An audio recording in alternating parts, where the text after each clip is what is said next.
freshmen in high school, we were assigned to read one of the great literary works of Charles Dickens by the title of Great Expectations.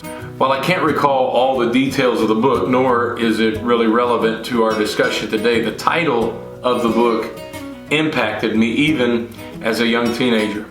The truth is that our expectations form the boundaries of which the outcome of our lives will travel within. Ephesians chapter 3 verse 20 from the Amplified Version of the Bible says, God is able to do super abundantly, far over and above all that we dare ask or think, infinitely beyond our highest prayers, desires, thoughts, hopes, or our dreams. It is our expectation that sets the table for the supernatural work of God to be done in our lives. In Matthew chapter 9 verse 27 through 29, two blind men follow Jesus pleading for his healing mercy to be bestowed upon them. Jesus stops the men and asks them, "Do you believe that I have the ability to do this?" Their response was immediate, "Yea, Lord."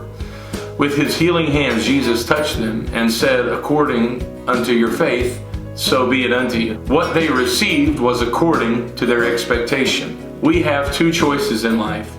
We can either live by fearing the worst possible outcome or expecting the best. Job gives voice to the power of living by fear when he states in Job chapter 3 verse 25, "Everything I fear and dread comes true." This isn't hocus pocus or superstitious living. It's simply the power of attraction. What you look for, you will find. On the other hand, we have the Apostle Paul who states in Philippians chapter 1 verse 20, "I live in eager expectation while I'm going through all these trials." Specifically, all these trials spoke of the prison he was being kept in as punishment for preaching the gospel of Jesus Christ. Yet, even in prison, Paul declared that he was living with eager expectation. In 1 Samuel chapter 17, while all the army of Israel sits around talking about how big Goliath is and how unbeatable he is, a young shepherd boy shows up with just one question, and that is this: what is the reward for the guy that beats the giant? And by the end of the day, the giant is dead and Israel is victorious. We can either focus on the size of the problem or live with the expectation of the reward of being victorious over that problem. Here are a few practical ways that you can sharpen your attitude to expect the best. 1. Start your day with faith. You might remember the fictitious character Eeyore. I'm reading from the great theologian Winnie the Pooh. Eeyore, the old donkey, stands by the side of the stream and looks down into the water at his reflection. "Pathetic," he says. "That's what it is, pathetic."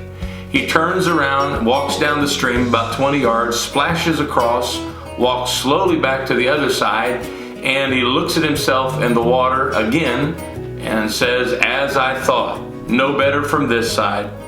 But nobody minds, nobody cares. Pathetic, that's what it is.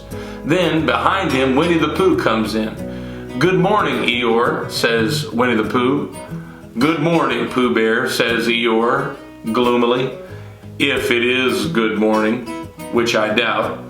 Instead of starting your day with Eeyore expectations, start your day with great expectations, as voiced by the psalmist in Psalms chapter 5 verse 3 when he says, "In the morning, O Lord, you hear my voice. In the morning, I lay my requests before you and I wait in expectation." Secondly, look for the good in your expectation.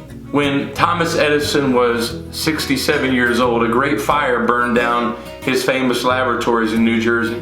Not only did he lose several million dollars of equipment, he also lost the records of most of his life's work. The next morning, he walked out among the charred embers and said this: "There is great value in disaster. All of our mistakes are burned up. Thank God we have the opportunity to start anew." He turned a stumbling block into a stepping stone. Look for the good in your situation. And finally, give your problems to God. Expecting the best doesn't mean we live in blissful ignorance, acting like we don't have any problems. 2 Corinthians chapter 1, verses 8 through 11, and I close with this. We think you ought to know, dear brothers and sisters, Paul writes, about the trouble we went through in the province of Asia. We were crushed and overwhelmed beyond our ability to endure. And we thought that we would never live through it. In fact, we expected to die, but as a result, we stopped relying on ourselves and learned to rely only on God who raises the dead. And He did rescue us from mortal danger, and He will rescue us again. We have placed our confidence in Him, and He will continue to rescue us. So don't live by fear. Live with great expectation.